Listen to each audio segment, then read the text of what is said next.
champion Tiana Bartoletta, and a lot of our youth enjoyed her on the show, so we decided to do more of a series where we incorporate more track and field athletes. So thank you for taking the time out of your schedule.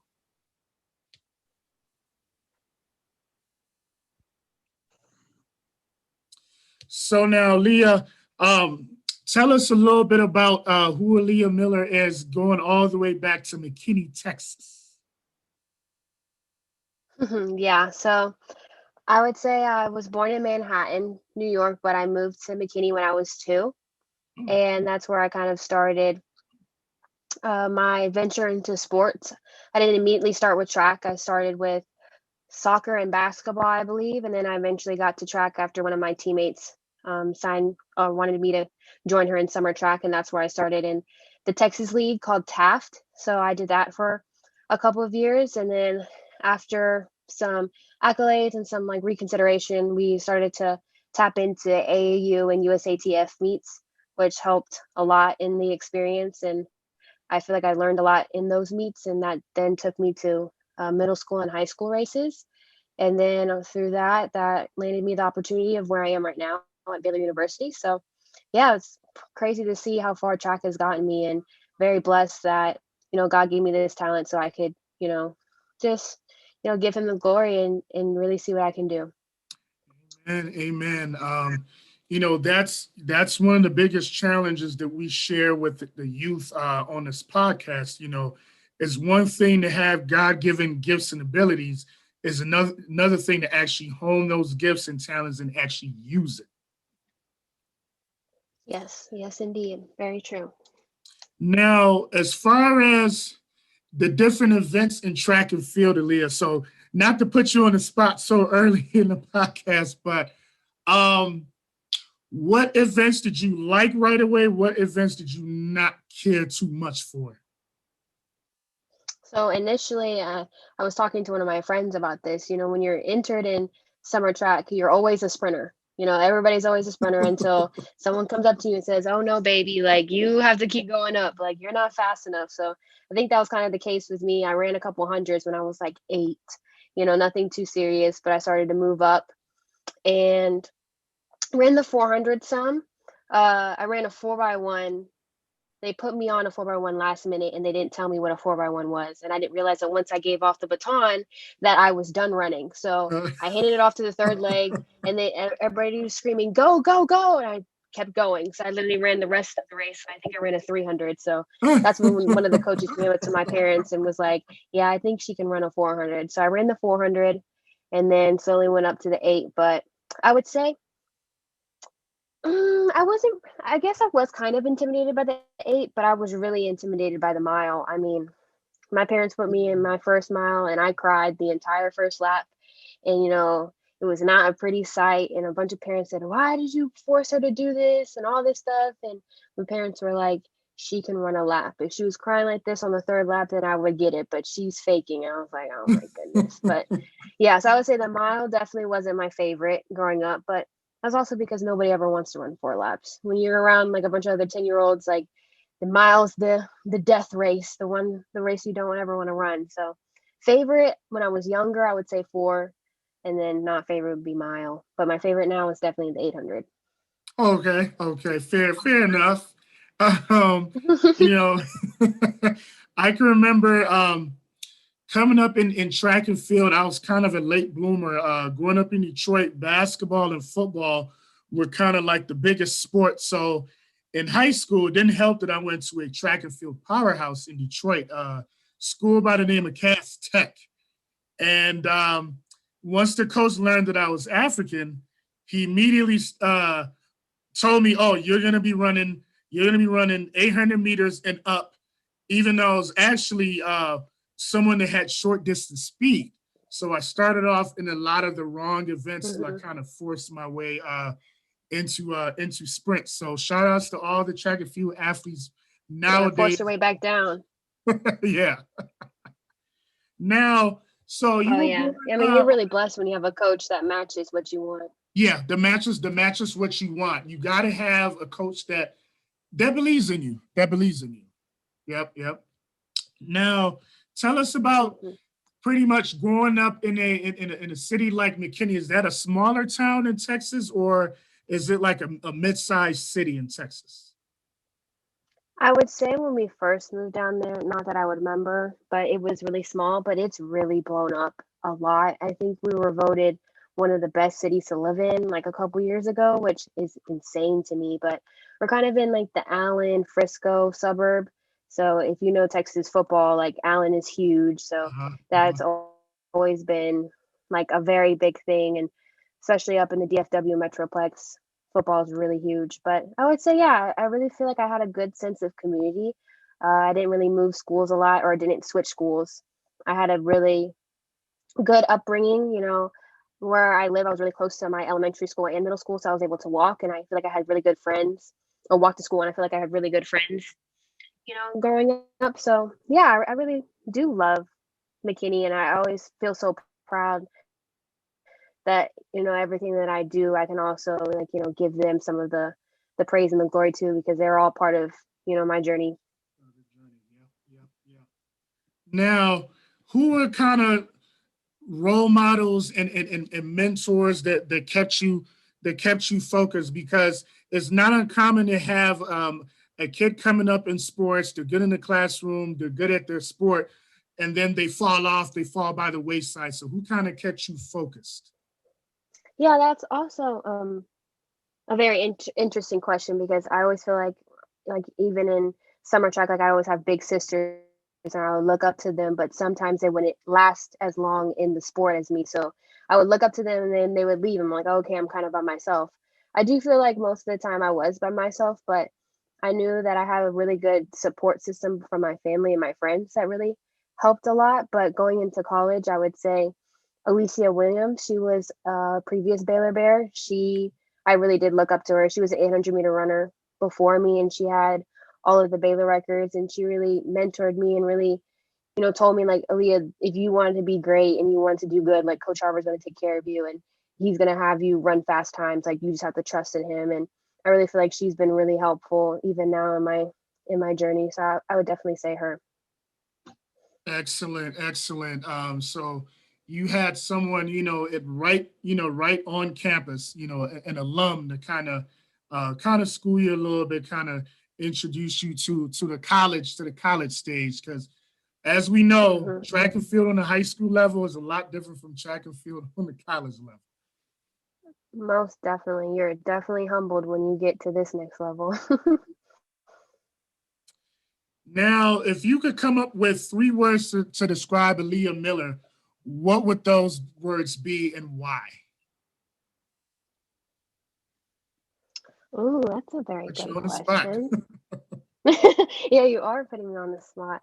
I would say, hmm, I would say smiling. I feel like I'm rarely smiling except if it's like, a race day, I'm not saying anything. I would say caring. I care about the people in my life and, also giving back. And I would say driven.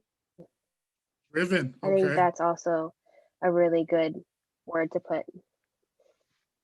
Yeah, just I feel like I had a really big mental reset, and I've never really put that word really by me before, but I feel like now, like I know that when I commit to something that I could, get the result that I want, or at least feel the confidence to get what I would want out of whatever it is, regardless if that's schoolwork or if that's track or it's just taking care of things personally. And being driven is important. Obviously not just in competitive sport, but in the classroom or just in our everyday lives. Now, it's interesting when we have guests on the show, whether they're college age or older professionals. I know with Tiana Bartoletta, we asked her what actress would play her in the movie, and her answer was kind of surprising. So, um, Aliyah, what actress would play you in the I'm already movie? so excited. Oh, this is going to be a no-brainer for people that know me, but I would say Zendaya. I absolutely love her. Oh my goodness, idolize her for sure. But yeah, I would say Zendaya. Okay, okay.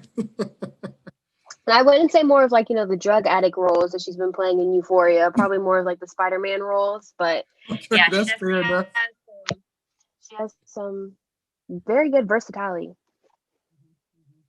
Yep, that's what I respect in actors that can switch it up. Where when you see them in one movie, when they switch over to the next movie, you don't see them in the older role. So yeah, I can respect that. Hmm. Now, how was your college recruiting experience like, Aaliyah, as far as getting offers, not just in the giant state of Texas, but like out of state offers? How's that recruiting process like for you? Yeah, I mean, initially it was kind of a lot to see first how many people were interested in me, and also having so much, I guess, autonomy and control over it. I mean, when you're looking to where you want to attend college for 4 years, it's like you're kind of not stuck at home. Like you can really make the decision based on what you want. Like if you wanted to leave your home state and go somewhere else, you have the power to, especially if it can be paid for by a school that really wants you. So I really appreciated that. But I knew I wanted to stay close to home. I love my family and I love my friends, and I knew I didn't want to leave Texas. So staying in Texas was pretty big for me, or at least drivable distance so I can go home. So that was a big factor into where I was going to attend school. Okay, okay. Now, Waco, Texas, right now. I mean, with Baylor winning a national championship in basketball and your track and field program pretty much reloading. Baylor is one of the more respected programs, at least in the Southwest.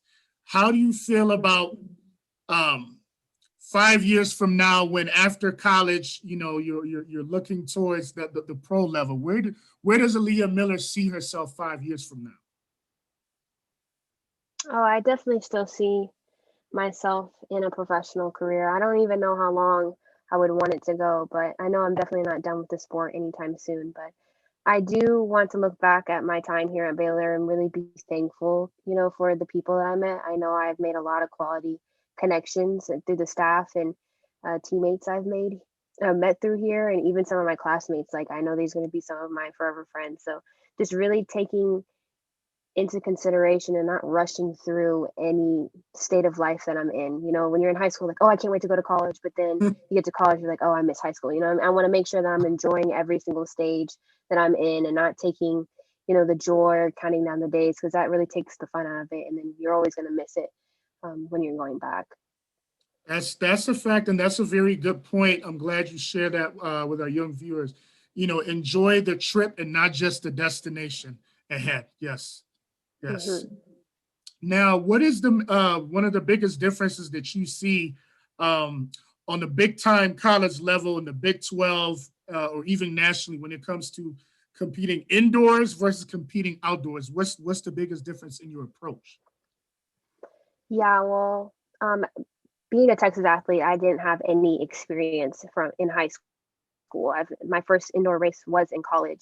So I feel like the Northwestern girls up in New York and New Jersey who have like who actually have indoor seasons, they do have a little bit of a advantage over us. But I don't let that get into it. I mean, it's still the same difference, but it's a definite different mental battle because in indoors there's a lot of 200-meter tracks. So if I would run an 800, that would be 4 laps versus 2 laps on an outdoor track. So mentally you have to like lock in of like, no, it's not longer distance, it's just more laps. So running Okay. is already a big mental battle. But I feel like that was one of the things that I had to take a huge adjustment to, was just making sure that mentally, like I wasn't psyching myself out or quitting before the race started, because it's really easy to get in your head. Now, what's the diet looking like for um, a college, a student athlete, especially on that level? Like, you think about the college budget, you think of cafeterias, you think of not having much time to, balance steady time with practice. What does your typical diet look like? Yeah, so luckily Baylor is blessed. But right before I got here, they built a new nutrition center specifically for student athletes. It's called the Bank. So they have provided us really good meals that we have. They serve breakfast and dinner 5 days a week.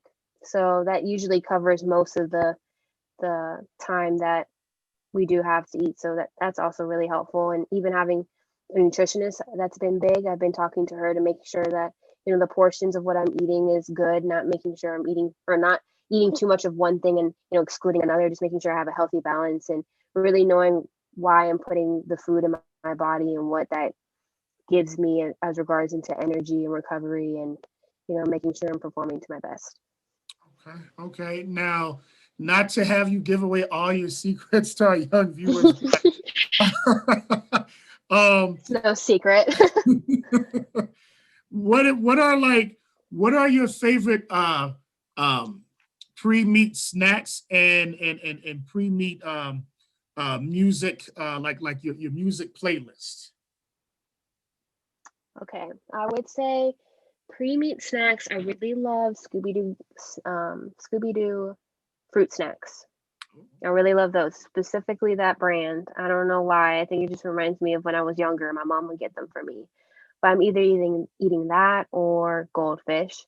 And then music, it usually depends on my mood. Like sometimes if I'm in a chill mood or like a little anxious, I'll listen to some calm music. And then if I'm feeling like a little hype, I'll listen to some different music just to, get me going. Cause I usually only listen to music when I'm getting ready. So like doing my hair, putting on, makeup and stuff. But other than that, when I'm at the track, I don't really like to have that. I don't know. I just don't really like to be on my phone when I'm at the meet because I'll just get distracted or just forget that, it's business time. um in any level of sport, but especially when you get to the college level, like you alluded to earlier, there's a lot of competition, stiff competition. Um, what other runners in the Big 12 do you see as really stiff competition? I would say the girls at Oklahoma State, they always have a really solid, pack of middle distance girls. I mean, you never know what race they're going to do, and you never know what they're going to, pull out on the day. And then Texas always has a few girls too, so always keeps you on your toes. Um, what advice would you have for high school track runners that just simply have dreams of getting college scholarship offers during this COVID era? hmm I would I would say the biggest thing is to remain consistent. I know for me it was even really hard to train, as I would say, train for the unknown because for the longest we didn't even know if we were going to have an indoor or outdoor season. We were kind of just training in the blind, but it really does bring out the best of you and tells yourself that okay, yeah, I really do love this, because you're doing this with no kind of end goal in reach, even though mentally you want to do good and race well and jump well. But the biggest thing and also going into recruiting is make sure to have a list of stuff or qualities that you want in a coach or things you're not going to budge on when you're going on these visits. I know that's a really big thing because it's easy for coaches or people who are there now to kind of twist what you say or what you Uh-huh, want and then thinking uh-huh. that like, yeah, this is the good thing or this is where you want to go. Like for me, I knew I was gonna wanted to be a 400 meter, 800 meter runner. I didn't want to be an 800-meter miler. So I didn't want a coach to train me from a cross country perspective and put a bunch of miles on me and then I lose my speed. I was really stickler on like, no, I want to be able to, still run the 800 and go down and run a 4x4 leg or run a 400 and not be pigeonholed and stuck into a situation or a training regimen that I'm not used to. I also knew that I was going to break easily, stress fracture wise. So, and I didn't want to put on a bunch of miles. So I would say like be, sturdy on the things that you want. If you know you want to leave Texas and go and try something new, then go do that. Like listen to yourself, and the biggest thing is don't lie to yourself and really be honest with yourself and fall in love with the school too. Because a big thing is you don't want to just go to the school because of the track program.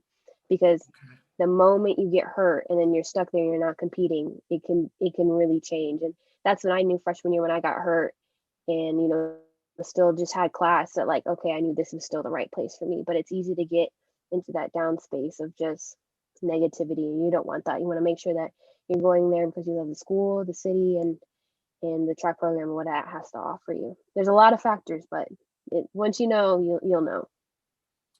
Thank you, Aaliyah, and thank you for being honest, and not sugarcoating everything. Thanks for giving our young viewers honest answers. Blessings to you, your teammates, and your loved ones, and please continue to motivate and inspire the next generation. Thank you so much for blessing us with the opportunity to have you on the show, Aliyah. Well, thank you so much for having me. I'm honored. Thank you. And we will upload the episode on our Facebook podcast page at Heavy Brand Podcast, and also on Instagram at Heavy Brand Podcast. Thank you so much, Aliyah. Thank you. Bye-bye.